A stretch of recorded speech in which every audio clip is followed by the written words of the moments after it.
warahmatullahi wabarakatuh. Today's subject about the discussion and explanation of present tense test that we have done. Alright, we can continue to the next slide. Ladies and gentlemen, this slide would like to give discussion and explanation about number 1 up to number 2. Alright, we starting number 1. Ya, baiklah pemirsa, bahwa kita akan bahas nomor 1 dan nomor 2 mengenai soal present tense yang telah kita pelajari atau yang telah kita kerjakan beberapa waktu yang lalu. Oke, nomor 1. Mr. John and his son usually. Alright, baiklah. Subjeknya adalah Mr. John dan his son, artinya anak laki-lakinya. Berarti di sini bisa diganti menjadi subjeknya menjadi they. Kalau subjeknya they, otomatis kata kerjanya tidak usah pakai es dan s. Sehingga jawabannya adalah A. Get ups. Nggak usah pakai s ataupun ses. Jadi murni, verb 1 murni, tanpa es atau es. Karena subjeknya adalah they. Alright, we continue. Number 2. Ya, it is 8 o'clock in the morning. Ini jam 8 pagi. Mr. Arman, Mr. Halim, and Mr. Leo plow their paddies field. They usually, alright. Subjeknya menjadi they.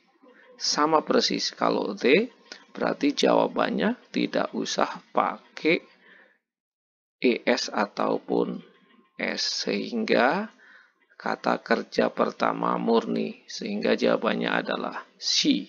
Take. Tanpa S atau ES. Oke, kita lanjutkan ke slide berikutnya. Ladies and gentlemen, we continue to following slide. Number 3 up to number 5. Alright, we start to number 3. At 12:30, Sandy blah blah blah the library with Rehan and Bagus. Oke. For all the subject, meskipun subjeknya ada 3, Sandy, Rehan, dan Bagus, tapi subjek di sini dibatasi. Jadi fokus ke Sandy, karena fokus ke Sandy menjadi he, kata subjeknya menjadi he. Sedangkan subjek he di sini ditambah kata kerja pertama, tambah s ataupun es.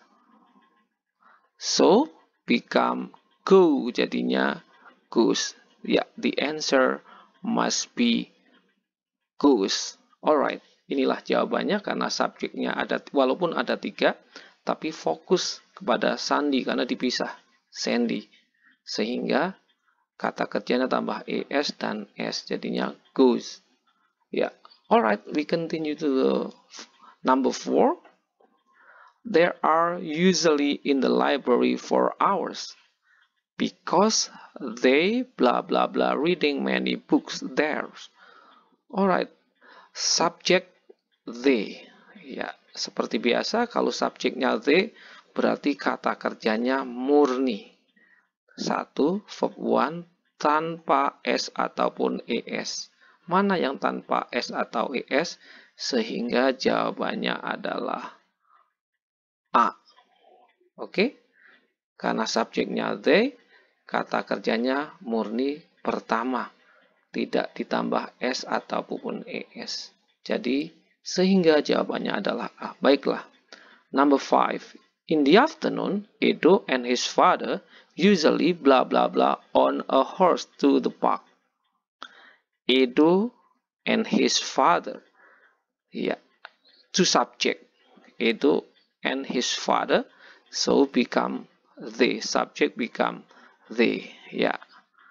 If the subject they without es and s, like number 4. Ya, karena subjeknya they, kata kerjanya murni kata kerja pertama. Sehingga jawabannya adalah D. Alright. Ya, ini saya rasa sudah jelas karena diulang-ulang. Maka kita lanjutkan slide berikutnya.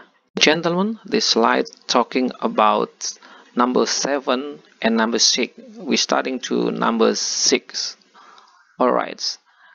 Andy, bla bla bla. Ya, Andy, bla bla bla. Ini kosong di sini, sehingga memerlukan kalimat tanya. Oke. Tetapi kita harus cek juga. Berikutnya adalah Thurman. Thurman mengatakan no, he isn't. Tidak, kenyataannya dia tidak ada di rumah. Nah, karena di sini jawabannya adalah menggunakan is, jelas, sehingga pertanyaannya harus pakai is di sini. Oke? Is Tom in Bandung? Nah, pertanyaannya pakai is, makanya yang tepat adalah B. Is Tom in Bandung? Apakah Tom di Bandung? Nah, di sini jawabannya yang tepat adalah B. Kenapa? Karena jawabannya tidak, dia tidak di rumah kenyataannya. Pertanyaannya, apakah dia di Bandung sekarang? Dijawab tidak. Kenyataannya dia di rumah sekarang. Karena perjawabannya menggunakan is di sini, to be is, sehingga pertanyaannya diawalin dengan is. Maka jawaban yang tepat adalah B. Alright, kita lanjutkan nomor 7. Ini ada kalimat positif berita. Oke. Andy always finishes his homework on time. Nah, Andy selalu menyelesaikan PR-nya tepat waktu. Di sini ada kata kerjanya. Nah, untuk subjek he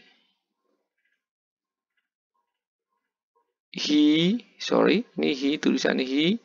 Ini he sebenarnya begini, he. Ya, she, he,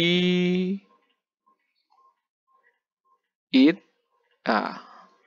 Maka kata kerja bantunya adalah does.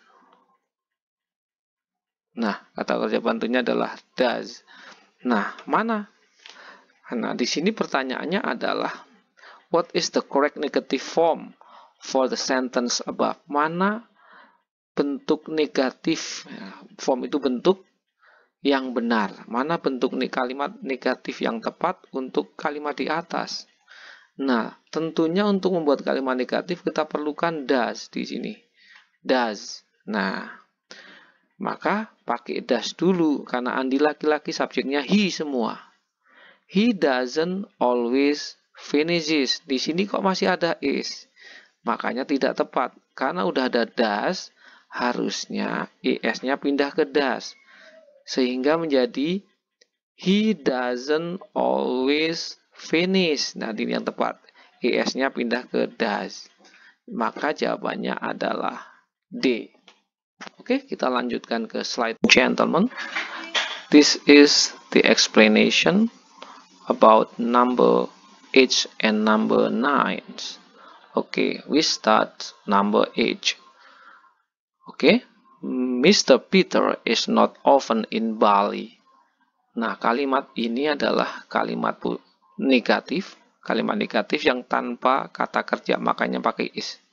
Atau nonverbal. Terus pertanyaannya apa? What is the positive? Ini di sini adalah positive form maksudnya. Bentuk positif, bentuk kalimat positif di sini.